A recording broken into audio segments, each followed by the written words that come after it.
The Concept of the Political by Carl Schmitt. Carl Schmitt was a German jurist, political theorist, and geopolitician. He was born in Plattenburg in 1888. In my video, I will try to explore the main idea, the main points of his book, The Concept of the Political. In this book, The Concept of the Political, the text dives into the intricate relationship between the state and the political sphere. It begins by emphasizing that the concept of the state presupposes the concept of the political, highlighting the interdependence between these two fundamental notions. The book critiques modern linguistic usage, which often oversimplifies the state as merely the political status of an organized people in a defined territory.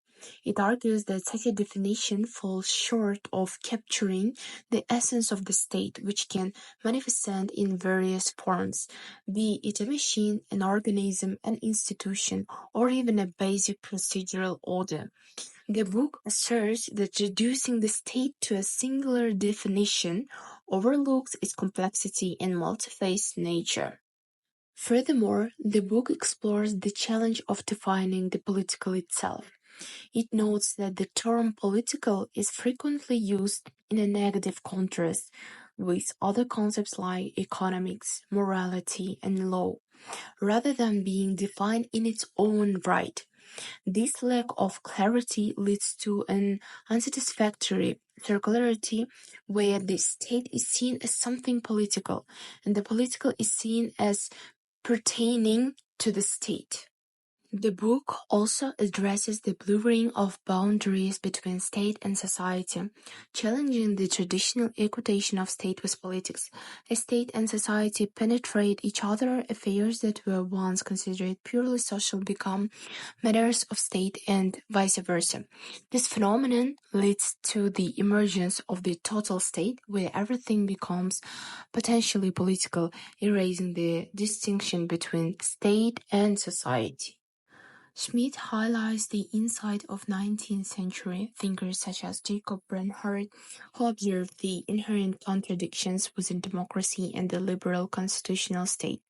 He critiques the traditional view influenced by Hegel's philosophy, which posited a qualitative distinction between the state and society. Instead, Schmitt contends that the development of political science in Germany as exemplified by Hugo Press, reflects a shift towards the democratic integration of state and society. Albert Heinel's perspective offers an intermediary stage emphasizing the unique role of the state within society while rejecting the notion of its total control over social goals. Schmitt also explores Rudolf Schmidt's theory of state integration, which suggests a departure from the monarchical state towards a more integrated political landscape. Ultimately, Schmitt argues that the definition of the political must be derived from specifically political categories distinct from other spheres of human thought and action. He introduces the concept of the friend-enemy distinction as a fundamental criterion of the political, highlighting its intensity in defining political actions and motives.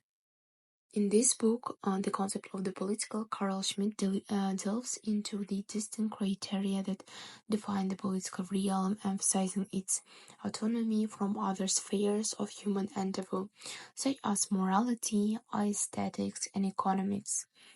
Schmitt argues that while these realms have their own criteria, like good versus evil, beautiful versus ugly, profitable versus unprofitable, the political must rely on its own ultimate distinctions. Schmitt introduces the friend-enemy distinction as the fundamental criterion of the political, asserting that it represents the utmost intensity of association or dissociation. He elucidates that while the political enemy need to be morally evil or aesthetically ugly, they are distinguished by their existential difference and potential for conflict. Schmidt emphasizes the concrete and existential nature of the friend-enemy relationship, cautioning against its reduction to mere metaphors or symbols. In this book, Carl Schmitt presents a comprehensive examination of the nature of the political entity, emphasizing its centrality in defining the friend-enemy distinction and justifying the use of force. Schmitt critiques pluralist theories of the state for neglecting the decisive role of the political and argues that the state's ability to wage war is essential to its existence. Schmidt rejects the idea of a just war based on ethical or juridical norms, asserting that war is justified only when fought against a real existential enemy. He emphasizes the existential nature of this distinction, which transcends normative or ideological consideration. So, in conclusion, Schmidt's analysis challenges conventional notions of statehood and sovereignty, highlighting the primacy of the political entity in defending its own existence. His work provokes critical reflection on the nature of political authority and the ethical implications of war and conflict.